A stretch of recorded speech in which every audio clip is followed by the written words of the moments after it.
بسم اللہ الرحمن الرحیم۔ آج کا ہمارا 9واں عنوان ہے سود سے متعلق، کہ قرآن مجید سود سے متعلق کیا احکامات دیتا ہے۔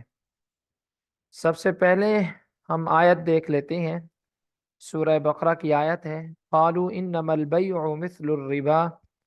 واحل اللہ البیع وحرم الربا، کہ یہ لوگ کہتے ہیں کہ جو خرید و فروخت ہے، جو کاروبار ہے، یہ بھی تو سود ہی کی طرح ہے۔ حالانکہ اللہ رب العزت نے کاروبار خرید و فروخت کو حلال قرار دیا ہے اور سود کو حرام قرار دیا ہے۔ اور اسی طرح اس پوری آیت کو جب ہم پڑھتے ہیں، سورہ بقرہ کی آیت نمبر 275 ہے، الذین یأکلون الربا لا یقومون، تو اس میں اللہ رب العزت نے سود خور کی سزا بھی ذکر کی ہے کہ وہ لوگ جو سود کھاتے ہیں، لا یقومون، وہ نہیں کھڑے ہوں گے کل قیامت کے دن، اللہ کما یقوم الذی، مگر اس آدمی کی طرح کھڑے ہوں گے جو کھڑا ہوتا ہے، یتخبطہ الشیطان من المس، کہ جس کو شیطان نے چھو کر پاگل بنا دیا ہو۔ ذالک بانہم، یہ سزا ان کو کیوں ملے گی؟ اس لیے ملے گی کہ یہ کہتے ہیں انما البیع مثل الربا، کہ بے شک سود، خرید و فروخت جو ہے یہ سود کی طرح ہے۔ وَأَحَلَّ اللَّهُ الْبَيْعَ وَحَرَّمَ الرِّبَا، حالانکہ اللہ رب العزت نے سود کو حرام اور خرید و فروخت کو حلال قرار دیا ہے۔ فمن جاءہ موعظۃ من ربہ، جس آدمی کے پاس نصیحت اس کے رب کی طرف سے پہنچ جائے، فانتہا، بس چاہیے کہ وہ رک جائے، باز آ جائے، فلہ ما سلف، اصل مال اس کو ملے گا، وامرہ الی اللہ، حکم تو اللہ ہی کا چلتا ہے، ومن عاد، اور جو آدمی دوبارہ یہی گناہ کرے، فاولئک اصحاب النار، یہ لوگ جہنمی ہیں، ہم فیہا خالدون، اس میں ہمیشہ ہمیشہ رہیں گے۔ اس آیت کے پہلے جملے میں سود خوروں کا انجام بد اور قیامت کے دن ان کا اس طرح کھڑا ہونا جیسے آسیب زدہ خپتی کھڑا ہوتا ہے بیان فرمایا گیا ہے، جس میں اس کا اعلان ہے کہ یہ لوگ قیامت کے دن اپنی مجنونانہ حرکتوں سے پہچانے جائیں گے کہ یہ سود خور ہیں، اور اس طرح پورے عالمی مجمع میں اس کی رسوائی ہوگی۔ اور قرآن کریم نے ان کے لیے مجنون کا لفظ استعمال کرنے کے بجائے آسیب زدہ خبتی کا لفظ استعمال فرما کر شاید اس طرف اشارہ کر دیا کہ مجنون تو بعض اوقات ایسا بے حس ہو جاتا ہے کہ اس کو تکلیف اور راحت کا احساس ہی نہیں رہتا۔ یہ لوگ ایسے مجنون نہیں ہوں گے، بلکہ عذاب و تکلیف کا احساس باقی رہے گا۔ اسی طرح مجنون تو بعض اوقات چپ چاپ ایک جگہ پڑ جاتا ہے۔ یہ لوگ ایسے نہیں ہوں گے، بلکہ ان کی لغو حرکات سب کے سامنے ان کو رسوا کریں گی۔ یہاں یہ بات بھی قابل غور ہے کہ ہر عمل کی جزا یا سزا اس کے مناسب ہوا کرتی ہے۔ عقل و حکمت کا تقاضا بھی یہی ہے، اور حق تعالیٰ کی حکمت بالغہ کا دستور بھی تمام سزاؤں میں یہی ہے۔ یہاں سود خوری کی ایک سزا جو ان کو خپتی مجنون کی صورت میں کھڑا کر دے گی، اس میں کیا مناسبت ہے؟ علماء تفسیر نے فرمایا ہے کہ سود کی ایک خاصیت ہے کہ عادتاً سود خور مال کی محبت میں ایسا بدمست اور مدہوش ہو جاتا ہے کہ اس کو مال کے جمع کرنے اور بڑھاتے رہنے میں اپنے تن بدن اور راحت و آرام کی بھی فکر نہیں رہتی۔ اہل و عیال، دوست و احباب کا تو ذکر کیا، عوام کی مصیبت اور افلاس اس کے لیے فراخی عیش کا ذریعہ بنتا ہے۔ جس چیز سے پوری قوم روتی ہے، یہ اس سے خوش ہوتا ہے۔ یہ ایک قسم کی بے ہوشی ہے جس کو اس نے دنیا میں اپنے لیے اختیار کر رکھا تھا۔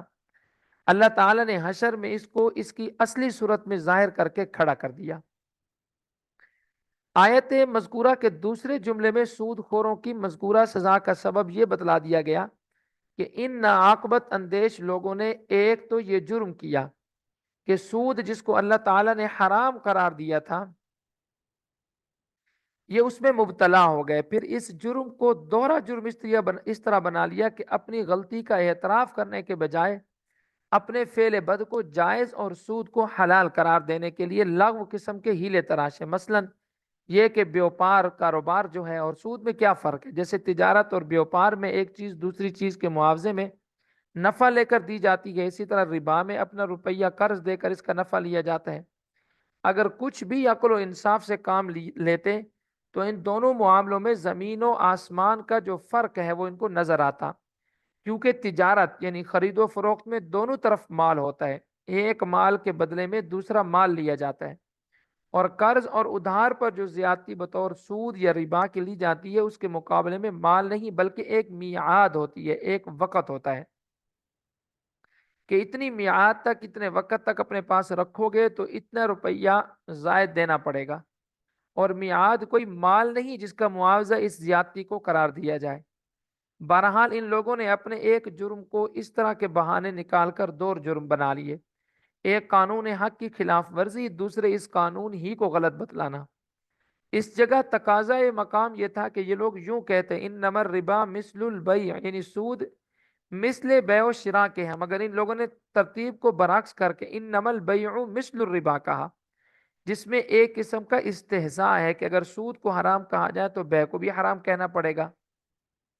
بہرحال ان کی سزا کی جو اللہ رب العزت نے وجہ بیان فرمائی ہے وہ یہ بیان فرمائی ہے کہ یہ لوگ سود کو اور بیع کو ایک جیسا سمجھتے ہیں، حالانکہ ان دونوں میں بہت فرق ہے۔ زمانہ جاہلیت میں جو اہل جاہلیت تھے، اہل جاہلیت کے اس قول کی تردید کی گئی ہے کہ بیع اور ربا دونوں برابر ہیں۔ اس کا مطلب یہ تھا کہ ربا بھی ایک قسم کی تجارت ہے، جیسا کہ آج کل کی جاہلیت اخرى والے بھی عموماً یہی کہتے ہیں کہ جیسے مکان، دکان اور سامان کو کرائے پر دے کر اس کا نفع لیا جا سکتا ہے، تو سونے چاندی کو کرائے پر دے کر اس کا نفع لینا کیوں جائز نہیں ہے؟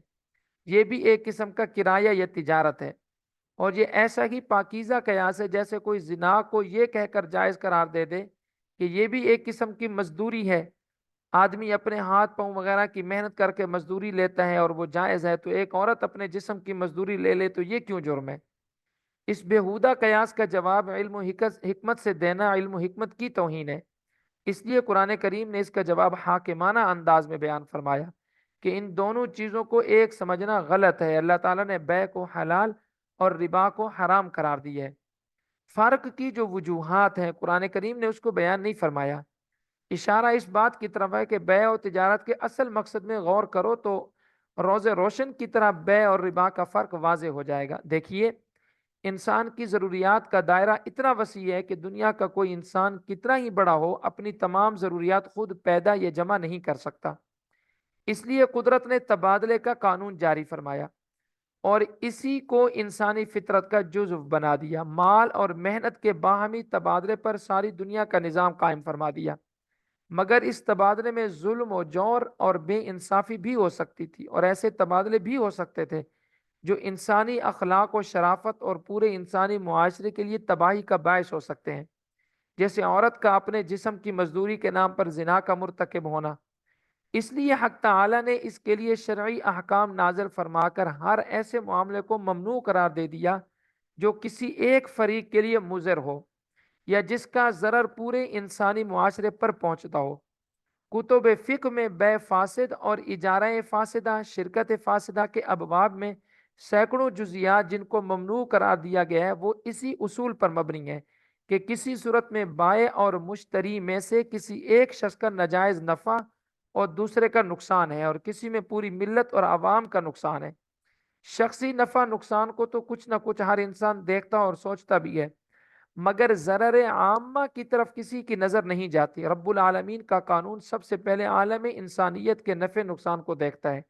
اس کے بعد شخصی نفع اور ضرر کو دیکھتا ہے۔ اس اصول کو سمجھ لینے کے بعد بیع اور ربا کے فرق پر نظر ڈالیے تو معلوم ہوگا کہ صورت کے اعتبار سے تو بات وہی ہے جو جاہلیت والوں نے کہی کہ ربا بھی ایک قسم کی تجارت ہے،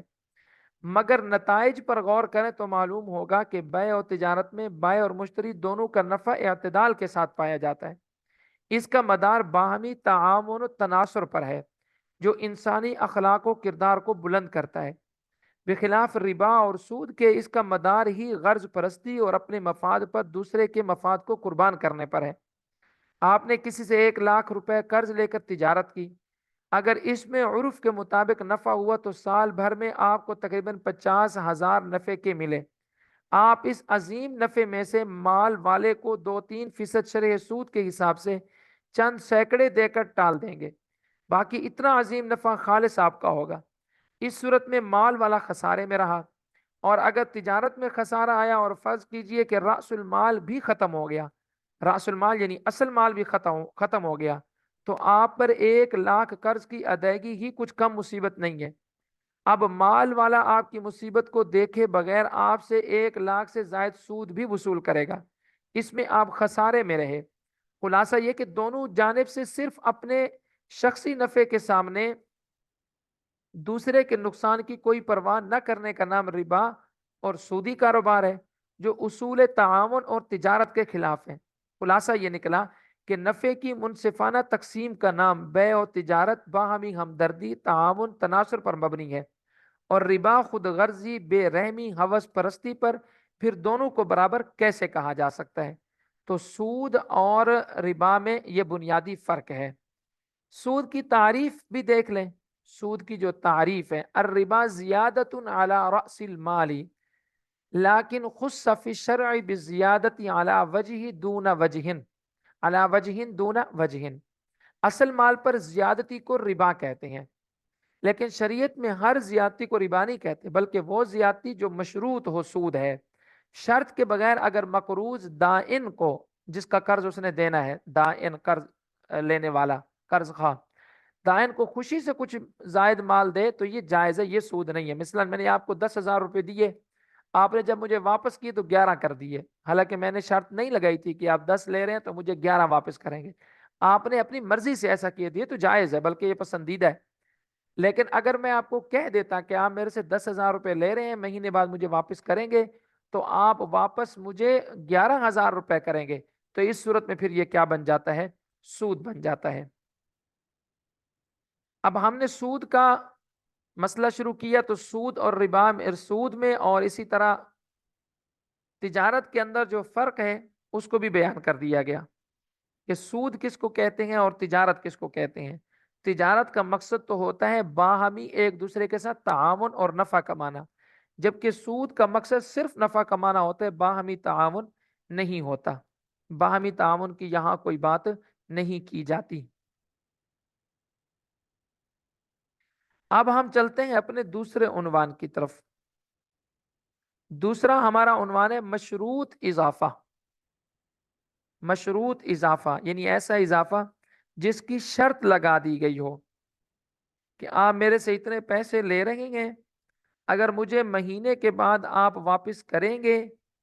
تو اس صورت میں آپ مجھے اتنا واپس کریں گے۔ یہ مشروط اضافہ جو ہے اس کی اسلام ہمیں اجازت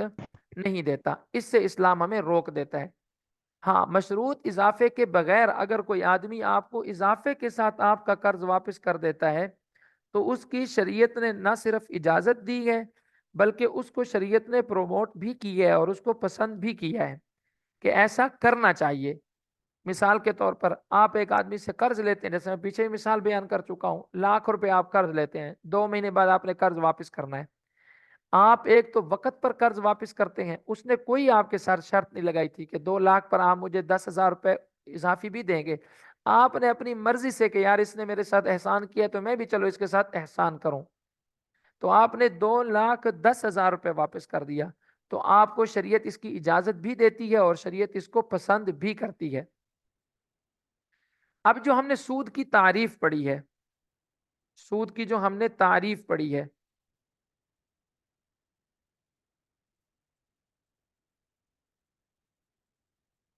اس میں بعض نکات کی طرف اشارہ بھی ہے۔ سود کی تعریف پر چلیں، یہ ہماری اوپر سود کی تعریف تھی۔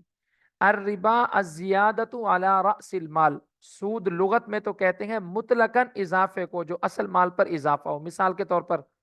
میں نے 1,00,000 روپے کی چیز خریدی، 1,10,000 کی بیچ دی، لغت کے اعتبار سے تو یہ بھی اضافہ ہے، یہ بھی سود ہے، لیکن اس سود سے شریعت نے منع نہیں کیا، یہ تو جائز ہے، کیونکہ یہ تو تجارت ہی کے ذریعے سے اضافہ کمایا جا رہا ہے، تجارت کے ذریعے سے نفع لیا جا رہا ہے، اس کی تو اجازت ہے۔ لیکن جب میں آپ کو پیسہ دیتا ہوں اور شرط لگا دیتا ہوں، لیکن خص فی الشرع بزیادت علی وجہ دون وجہ، کہ میں نے آپ کو پیسے دیے اور پیسوں پر میں نے شرط لگا دی کہ آپ نے یہ پیسے جو لیے ہیں ان پیسوں کے بدلے آپ مجھے اتنے پیسے واپس کریں گے، تو اس سے شریعت نے ہمیں کیا کر دیا؟ منع کر دیا، اس کی شریعت ہمیں اجازت نہیں دیتی، بلکہ اس سے شریعت ہمیں کیا کر دیتی ہے؟ روک دیتی ہے۔ اچھا، سود سے متعلق جو قرآنی آیات ہیں ہم ان کو بھی دیکھ لیتے ہیں کہ قرآن مجید سود سے متعلق ہمیں کیا ہدایات دیتا ہے۔ ایک تو وہی آیت ہے جو ابھی میں نے اوپر آپ کے سامنے بیان کی، الذین یأکلون الربا لا یقومون الا کما یقوم الذی یتخبطہ الشیطان من المس، کہ کل قیامت کے دن سود خور آدمی جب اللہ کے سامنے کھڑا ہوگا تو وہ ایسے کھڑا ہوگا جیسے آسیب زدہ خبتی، جیسے آسیب زدہ خبتی کھڑا ہوتا ہے، وہ بھی اللہ کے سامنے ایسے ہی کھڑا ہوگا۔ اسی طرح قرآن مجید میں دوسری آیت ہے، سورہ بقرہ کی آیت نمبر 276 ہے، اس میں اللہ رب العزت نے ارشاد فرمایا یمحق اللہ الربا ویربی الصدقات، کہ اللہ رب العزت سود کو مٹاتا ہے اور صدقات کو بڑھاتا ہے، واللہ لا يحب كل کفار اثیم، اور اللہ رب العزت ہر قسم کے کافر اور بڑے گنہگار کو پسند نہیں کرتا۔ اب دیکھیں یہاں پر اللہ رب العزت نے کیا تنبیہ کی ہے کہ اگر تم مال کو بڑھانا چاہتے ہو تو تمہیں صدقات دینے چاہیے، صدقات سے اللہ رب العزت مال کو بڑھاتا ہے، سود سے مال بڑھتا نہیں ہے، بظاہر اگرچہ وہ بڑھتا ہوا نظر آتا ہے لیکن اس کا انجام اور اس کی عاقبت اور اس کا جو آخری مرحلہ ہوتا ہے وہ یہی ہوتا ہے کہ انسان کنگال ہو کے رہ جاتا ہے۔ اگر دنیا میں اللہ نہ کرے وہ ایسے چلا ہی جائے گناہ کے ساتھ ہی بغیر توبہ کیے، اور بظاہر ہمیں اس کی زندگی میں نظر آئے کہ اس پر کوئی اثر نہیں ہوا، تو آخرت میں تو وہ کنگال ہی ہوگا، کوئی اس کے نام اعمال میں نیکی نہیں ہوگی۔ اس نے جو سود کھایا ہوگا اس سود کھانے کی وجہ سے اس کے تمام نام اعمال کو برباد کر دیا جائے گا۔ اسی طرح تیسری اور چوتھی آیت دیکھیں، سورہ بقرہ کی آیت نمبر 278 ہے اور اسی طرح 279 ہے، اس میں اللہ رب العزت نے ارشاد فرمایا یا ایھا الذین آمنوا، ایمان والو، اتقوا اللہ وذروا ما بقی من الربا، کہ تم اللہ سے ڈرو اور جو سود تم دے چکے اس کو چھوڑ دو، ان کنتم مؤمنین، اگر تم مومن ہو، فَإِن لَّمْ تَفْعَلُوا فَأْذَنُوا بِحَرْبٍ مِّنَ اللَّهِ وَرَسُولِهِ، اگر تم نے ایسا نہ کیا تو اللہ کے ساتھ جنگ کے لیے تم تیار ہو جاؤ اور اس کے رسول کے ساتھ۔ فَإِن تُبْتُمْ فَلَكُمْ رُءُوسُ أَمْوَالِكُمْ، اور اگر تم توبہ کر لو تو اصل مال تمہیں ہی ملے گا۔ لا تظلمون، ظلم نہ کرو، ولا تظلمون، تمہارے اوپر بھی ظلم نہیں کیا جائے گا۔ اچھا اس کا اس آیت کا پس منظر بھی دیکھ لیں، ان دو آیات کا، آیت نمبر 278 اور 279 سورہ بقرہ کی۔ قبیلہ بنو ثقیف جو سودی کاروبار میں سب سے زیادہ معروف تھے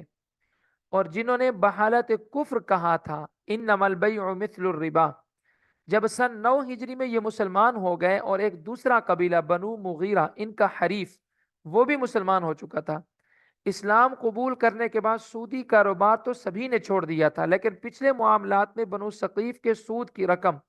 بنو مغیرہ کے ذمے لازم تھی، انہوں نے اپنا بقایا سود کا مطالبہ بنو مغیرہ سے کیا، انہوں نے انکار کیا، تو معاملہ امیر مکہ کی معرفت رسول کریم صلی اللہ علیہ وسلم تک پہنچا، تو حضور صلی اللہ علیہ وسلم تک جب یہ معاملہ پہنچا تو یہ آیات نازل ہوئی کہ جو سودی معاملات تم کر چکے ہو اب تمہیں وہ سود چھوڑ دینا پڑے گا، البتہ اصل مال تم جو ہے وہ لے سکتے ہو۔ اسی طرح حضرت عبداللہ، حضرت عباس رضی اللہ تعالیٰ عنہ، حضرت عباس اور حضرت خالد بن ولید کا شرکت میں کاروبار تھا، ان کی بھی پچھلے سود کے حساب میں بہت بڑی رقم بنو ثقیف کے ذمہ واجب الادا تھی، تو ان تمام لوگوں کے ان سودی معاملات کو دیکھتے ہوئے یہ آیات نازل ہوئیں۔ اسی طرح حضرت عثمان غنی رضی اللہ تعالیٰ عنہ کا کچھ سابقہ مطالبہ ایک دوسرے تاجر کے ذمے تھا، سابقہ سود کے مطالبات آپس میں ہوئے، اس پر یہ دو آیتیں نازل ہوئیں جن کا حاصل یہ ہے کہ سود کی حرمت نازل ہونے کے بعد سود کی بقایا رقم کا لین دین بھی جائز نہیں، صرف اتنا جائز ہے کہ حکم حرمت سے پہلے جو سود دیا جا چکا ہے اور اس سے حاصل شدہ جائیداد، سامان یا نقد جن لوگوں کے پاس تھا وہ حسب تصریح آیت سابقہ ان کے لیے جائز رکھا گیا کہ آپ نے جو اصل مال دیا ہوا ہے، مثلا 10 لاکھ کسی کو ادھار دیا، اب سود تو آپ نہیں لے سکتے لیکن آپ جو اصل مال آپ نے دیا ہوا ہے وہ آپ واپس لے سکتے ہیں، اس کی اسلام میں کیا دیتا ہے؟ اجازت دیتا ہے۔ اسی طرح ایک اور آیت ہے سورہ آل عمران کی آیت نمبر 130 ہے، یا ایھا الذین آمنوا لا تأکلوا الربا اضعافا مضاعفا، اے ایمان والو سود بڑھا چڑھا کر نہ کھاؤ، واتقوا اللہ، اللہ سے ڈرو، لعلکم تفلحون، تاکہ تم کامیاب ہو جاؤ۔ اس آیت کے نزول کا ایک خاص واقعہ ہے کہ جاہلیت عرب میں سود خوری کا عام طور پر یہ طریقہ تھا کہ ایک خاص میعاد معین کے لیے ادھار پر سود دیا جاتا تھا، اور جب وہ میعاد، وہ وقت آ جاتا اور قرض دار اس کی ادائیگی پر قادر نہ ہوا تو اس کو مزید مہلت اس شرط پر دی جاتی تھی کہ سود کی مقدار بڑھا دی جائے، اس طرح دوسری میعاد پر بھی ادائیگی نہ ہوئی تو سود کی مقدار اور بڑھا دی، یہ واقعہ عام کتب تفسیر میں بالخصوص اور لباب النقول میں بروایت مجاہد مذکور ہے۔ حضرت مجاہد جو بہت بڑے مفسر ہیں، انہوں نے یہ واقعہ ذکر کیا ہے کہ زمانے جاہلیت میں ایسا ہوتا تھا، اب بھی ہوتا ہے۔ جو سود خور لوگ ہیں، جب آپ ان کا سود واپس نہ کریں تو وہ سود کی رقم میں کیا کر دیتے ہیں اور اضافہ کرتے رہتے ہیں اور سود کی رقم کو بڑھاتے رہتے ہیں، اضعافا مضاعفہ، بڑھا چڑھا کر پھر وہ سود لیتے ہیں۔ اسی طرح سورہ نساء کی آیت نمبر 160 اور 161 ہے، اس میں اللہ تعالیٰ نے فرمایا فَبِظُلْمٍ مِّنَ الَّذِينَ هَادُوا حَرَّمْنَا عَلَيْهِمْ طَيِّبَاتٍ أُحِلَّتْ لَهُمْ وَبِصَدِّهِمْ عَن سَبِيلِ اللَّهِ كَثِيرًا۔ یہود کے انہی بڑے بڑے جرائم کے سبب ہم نے بہت سی پاکیزہ چیزیں جو پہلے ان کے لیے حلال تھی بطور سزا حرام کر دی۔ یعنی یہودیوں نے بڑے بڑے جرائم کیے،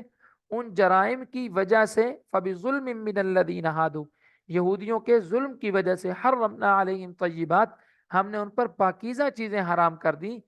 احلت لہم، جو ان کے لیے حلال تھیں۔ اس کی وجہ کیا تھی؟ حلال چیزیں کیوں حرام ہوئی؟ حلال چیزیں اس لیے حرام ہوئی کہ انہوں نے بڑے بڑے جرائم کیے تھے۔ ان آیات میں بتلایا گیا ہے کہ یہود پر بہت سی ایسی چیزیں بھی بطور سزا کے حرام کر دی گئی تھی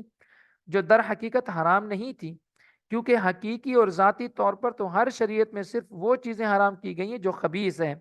یعنی انسان کی صحت جسمانی یا صحت روحانی کے لیے مضر یا مہلک ہیں۔ باقی سب طیبات اور پاک ستھری چیزیں اللہ تعالیٰ نے انسانوں کے لیے حرام قرار دی ہیں۔ لیکن یہود کے مسلسل گناہوں اور جرائم کی سزا یہ بھی دی گئی کہ بہت سے طیبات کو بھی حرام کر کے ان کو محروم کر دیا گیا، جس کی تفصیل سورہ انعام میں اللہ تعالیٰ نے بیان کی ہے۔ وَعَلَى الَّذِينَ هَادُوا حَرَّمْنَا كُلَّ ذِي ظُفُرٍ۔ اس کے بعد وہ جرائم اور گناہ بتلائے گئے ہیں جو اس سزا کا باعث بنے۔ اول یہ کہ یہ بد نصیب خود تو اللہ کے صراط مستقیم سے بھٹکے ہی تھے، اس کے ساتھ یہ جرم بھی کرنے لگے کہ دوسروں کو بھی گمراہ کرنے کی کوشش کی۔ دوسرا جرم ان کا یہ بتلایا کہ یہ لوگ سود کھاتے تھے، حالانکہ سود ان پر حرام تھا۔ قرآن کریم کے اس بیان سے معلوم ہوتا ہے کہ سود کا لین دین بنی اسرائیل پر بھی حرام کیا گیا تھا۔ آج جو نسخہ تورات کا ان لوگوں کے ہاتھوں میں، اگرچہ اس پر سب کا اتفاق ہے کہ وہ نسخہ جو حضرت موسیٰ علیہ الصلوۃ والسلام لائے تھے مفقود ہے، اور یہ بھی مشاہدہ ہے کہ موجودہ تورات میں سود کی حرمت کا ذکر کسی نہ کسی درجے میں اب بھی موجود ہے۔ یہ نہیں ہے کہ صرف اسلام کے اندر سود حرام ہے، سابقہ تمام کتب کے اندر بھی سود جو ہے حرام ہے۔ بعض ایسی چیزیں جو تمام شریعتوں کے اندر حرام ہیں، جیسے زنا ہے، تمام شریعتوں کے اندر حرام رہا ہے۔ اسی طرح نجاستوں کا کھانا ہے، یہ بھی تمام شریعتوں کے اندر حرام رہا ہے۔ اسی طرح ناحق کسی کا قتل کرنا ہے، یہ بھی تمام شریعتوں کے اندر حرام رہا ہے۔ اسی طرح سود ہے، یہ بھی تمام شریعتوں کے اندر حرام رہا ہے۔ یہ نہیں ہے کہ قرآن مجید نے یہ پابندی لگائی ہے، بلکہ قرآن مجید کی پابندی سے پہلے بھی یہ چیزیں جو تھیں سابقہ کتب کے اندر بھی حرام قرار دے دی گئی تھیں۔ اچھا، اب ہم اپنے عنوان نمبر 5 کی طرف چلتے ہیں، اور ہمارا عنوان نمبر 5 ہے تجارتی سود۔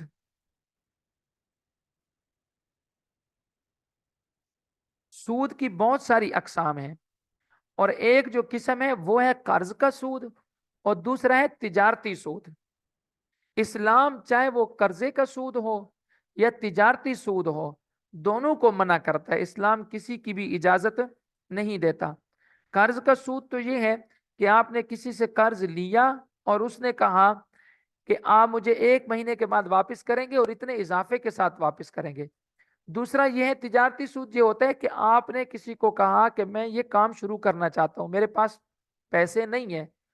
آپ مجھے اس کام کے لیے پیسے دے دیں۔ اس نے تجارت کے لیے، کاروبار کے لیے آپ کو پیسے دیے، اور تجارت کے لیے اور کاروبار کے لیے جو پیسے دیے اس پر مشروط اضافہ کر دیا۔ جب اس پر مشروط اضافہ کیا تو اس کو بھی اسلام جائز قرار نہیں دیتا، کیونکہ تجارتی سود جو ہے یہ بھی ظلم ہی کی ایک قسم ہے۔ ایسا نہیں ہے کہ یہ ظلم نہیں ہے، تجارتی سود جو ہے یہ بھی ظلم ہے، اس کی بھی اسلام ہمیں اجازت نہیں دیتا۔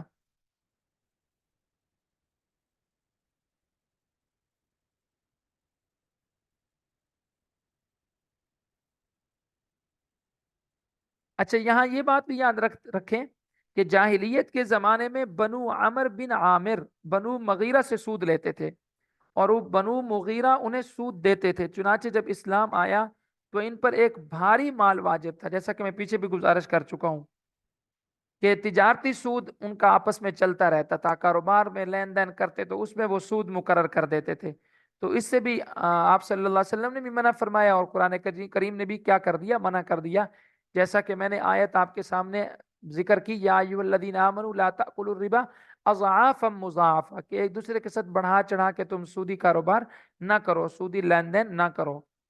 اسی طرح حضرت زبیر بن عوام رضی اللہ تعالیٰ عنہ کا جو طرز عمل اس سلسلے میں روایات سے ثابت ہوتا ہے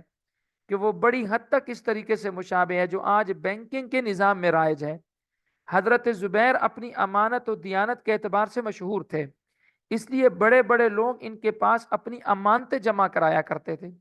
اور اپنی مختلف ضروریات کی بنا پر وہ اپنی پوری یا تھوڑی رقمیں واپس بھی لیتے رہتے تھے۔ حضرت زبیر کے بارے میں بخاری کی کتاب الجہاد بابو برکت الغازی فی مالہ اور طبقات ابن سعد میں یہ تصریح موجود ہے کہ یہ لوگوں کی رقموں کو بطور امانت رکھنا منظور نہیں کرتے تھے، بلکہ یہ کہہ دیا کرتے تھے ولاکن ہوا سلف، یہ امانت نہیں ہے بلکہ قرض ہے۔ اس کا مقصد کیا تھا؟ شارح بخاری حافظ ابن حجر اسقلانی رحمۃ اللہ علیہ بیان کرتے ہیں کہ اس کا مقصد یہ تھا کہ انہیں خطرہ تھا کہ کہیں مال ضائع نہ ہو جائے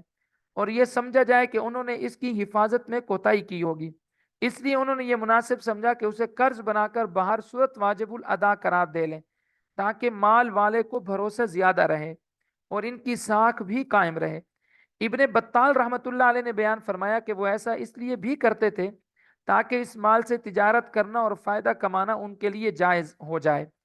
اس طریقے سے حضرت زبیر کے پاس کتنی بڑی رقمیں ہو جاتی تھیں، اس کا اندازہ آپ طبقات ابن سعد کی اس روایت سے لگا سکتے ہیں کہ حضرت زبیر رضی اللہ تعالیٰ عنہ جیسے متمول صحابی پر یہ 22 لاکھ روپے کا قرض ظاہر ہے کہ کسی صرفی اور وقتی ضرورت کے لیے نہیں تھا، بلکہ یہ امانتوں کا سرمایہ تھا، اور یہ تمام سرمایہ کاروبار ہی میں مشغول تھا، کیونکہ حضرت زبیر نے وفات سے قبل اپنے صاحبزادے حضرت عبداللہ کو یہ وصیت فرمائی تھی کہ ہماری تمام املاک کو فروخت کر کے یہ رقم ادا کی جائے۔ اس کی تصریح بھی طبقات ابن سعد میں موجود ہے۔ تو اس طرح اگر آپ کسی سے پیسے لیتے ہیں، مثال کے طور پر آپ کے پاس کوئی امانت رکھواتا ہے، آپ اس کو کہتے ہیں کہ یار میں امانت تو نہیں رکھتا، آپ مجھے یہ پیسے ویسے میرے پاس رکھ دو، یہ قرض کے طور پر مجھے دے دو۔ تو جب آپ نے قرض کے طور پر اس سے پیسے لے لیے، اب آپ کے لیے استعمال کرنا تو جائز ہے، لیکن اس میں ایک مسئلہ ہے۔ وہ مسئلہ کیا ہے؟ وہ مسئلہ اس میں پھر یہ پیش آتا ہے کہ اس کی ادائیگی چاہے وہ آپ کے پاس پیسے باقی رہیں یا آپ سے ضائع ہو جائیں، دونوں صورتوں میں کرنی پڑتی ہے۔ ویسے تو اگر آپ کے پاس کوئی امانت رکھواتا ہے تو اس صورت میں آپ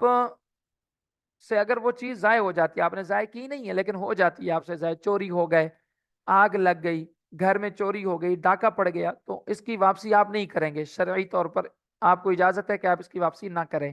کیونکہ آپ نے ضائع کیے نہیں ہے بلکہ ضائع ہو گئے ہیں آپ سے۔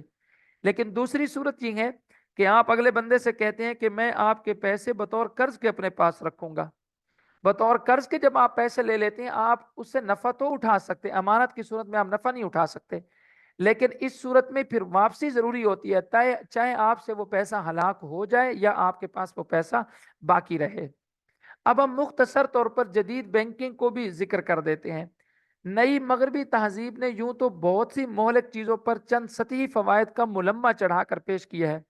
مگر اس کا یہ کارنامہ سب سے زیادہ قابل داد ہے کہ سود جیسی گھناؤنی اور قابل نفرت چیز کو جدید بینکنگ سسٹم کا دلکش اور نظر فریب لبادہ پہنا کر پیش کیا، اور اس طرح پیش کیا کہ اچھے خاصے سمجھدار اور پڑھے لکھے لوگ بھی اس نظام کو نہایت معصوم اور بے ضرر سمجھنے لگے۔ مغربی تہذیب کے اس بدترین مظہر کی خوبیاں لوگوں کے دل و دماغ پر کچھ اس طرح چھا چکی ہیں کہ وہ اس کے خلاف کچھ سننے کے لیے تیار نہیں ہوتے اور اس کو بے ضرر بلکہ نفع بخش، جائز بلکہ قطعا ناگزیر سمجھتے ہیں۔ حالانکہ اگر تقلید مغرب کی منحوس اینک اتار کر واقعات کا جائزہ لیا جائے تو ایک سلیم الفکر انسان کا ذہن 100% اسی نتیجے پر پہنچے گا کہ عام قوم کے لیے معاشی ناہمواریاں پیدا کرنے میں جس قدر بڑی ذمہ داری بینکنگ کے موجودہ نظام پر ہے، اتنی کسی اور چیز پر نہیں ہے۔ حقیقت یہ کہ قدیم نظام ساہوکاری کے نقصان پھر اتنے زیادہ نہیں تھے جتنے کہ اس جدید نظام سے پیدا ہوتے ہیں۔ ہم پہلے مختصراً بینکنگ کا طریقہ کار ذکر کرتے ہیں، تاکہ بات کو سمجھنے اور کسی نتیجے تک پہنچنے میں کسی قسم کا اشتباہ باقی نہ رہے۔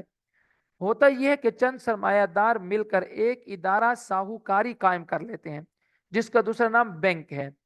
یہ لوگ مشترکہ طور پر اس میں کاروبار کرتے ہیں۔ شروع میں کام چلانے کے لیے یہ لوگ کچھ اپنا سرمایہ لگاتے ہیں، لیکن بینک کے مجموعی سرمایہ میں اس کا تناسب بہت کم ہوتا ہے۔ بینک کا زیادہ تر سرمایہ وہ رقم ہوتی ہے جو عام لوگ بینک میں رکھواتے ہیں۔ دراصل بینک کی ترقی کے لیے سب سے اہم یہی سرمایہ ہوتا ہے۔